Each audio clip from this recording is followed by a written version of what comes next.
लागू ही कंहिं ते कोन्हे ऐं ख़ुसूसन इहे जेके आहिनि रेट लिस्ट वग़ैरह बि कोन हूंदियूं आहिनि गाॾियुनि ते आहिनि ई कोन न को सब्जियुनि ते न को फ्रूटनि ते न को केरु चेक करण वारो आहे इंतिज़ामिया त हिते वजूद ई कान थी रखे जेका बि आहे हले पियो थो हलणु ॾियोसि रमज़ान आहे त रमज़ान बि गुज़री वेंदो ऑफिसर पंहिंजे ऑफिसुनि में वेठा आहिनि चेयरमैन पंहिंजे ऑफिसुनि में वेठा आहिनि काउंसलरनि जो पंहिंजो रोज़गारु हले पियो थो भाई मिसकिन वग़ैरह माण्हू जेके बि आहिनि हुननि खे सस्ताई किथे मिलंदी आहे जेको बि आहे गुज़र सफ़र करे थो पियो शइ क्वालिटी कान थी मिले फ्रूट में सुठी क्वालिटी कान्हे का ख़ुशूसन नौशर फ़रोज़ में 3 नंबर जो फ्रूट हले थो हुनजी क़ीमत जेका असां तमामु घणी वरिती थी वञे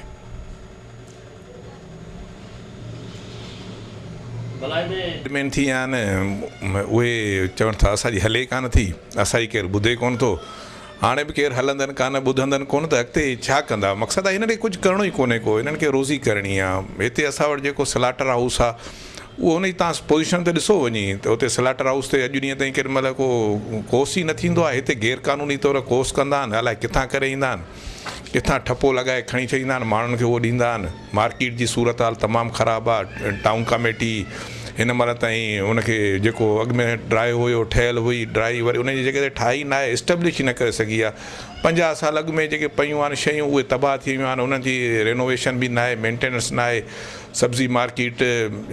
अलॻि लॻी पई आहे त वरी जेको जिथे किथे कुकड़नि वारा पोल्ट्री फार्म्स वारा खुलिया पिया आहिनि गोश्त जिते रोडनि ते गैर क़ानूनी तौरु विकिरो पियो थो थिए केरु चेक करण वारो केरु कोन को इंतिज़ामिया जो वजूद ई कोन्हे न हिन शहर में ख़ुशूसन नौशर फ़रोज़ में जेका क़ानून जिन खे करिणो घुरिजे उहो काहे कनि कोन था DHO हिते असां वटि आहे ई कोन DHO जी जेका ज़िम्मेवारी आहे उहा केरु पूरी करे हिते DC SDM जो को कमु कोन्हे को टाउन वारनि जो को कमु कोन्हे को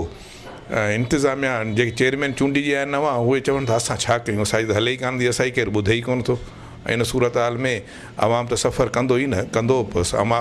आवाम बि असांजो वॾो साबिरीन थी वियो आहे इलाही सब्र सिखी आहियूं न शायदि असां अञा सब्र कंदासीं ऐं इन मुसीबत मां गुज़रंदे नेठि हिकिड़े ॾींहुं ॾाढी आहे तमामु सभु शयूं साईं टमाटो चढ़ी वियो भिंडी चढ़ी वई करेला चढ़ी आहे सभु शइ अंब चढ़ी वियो आहे सभु शइ चढ़ी वियो आहे हा जेके बि 10 रुपया उहे 50 रुपया 60 रुपया किलो थी विया आहिनि उहे ई थी विया आहिनि साईं महांगाई तमामु उर्ज ते थी वई आहे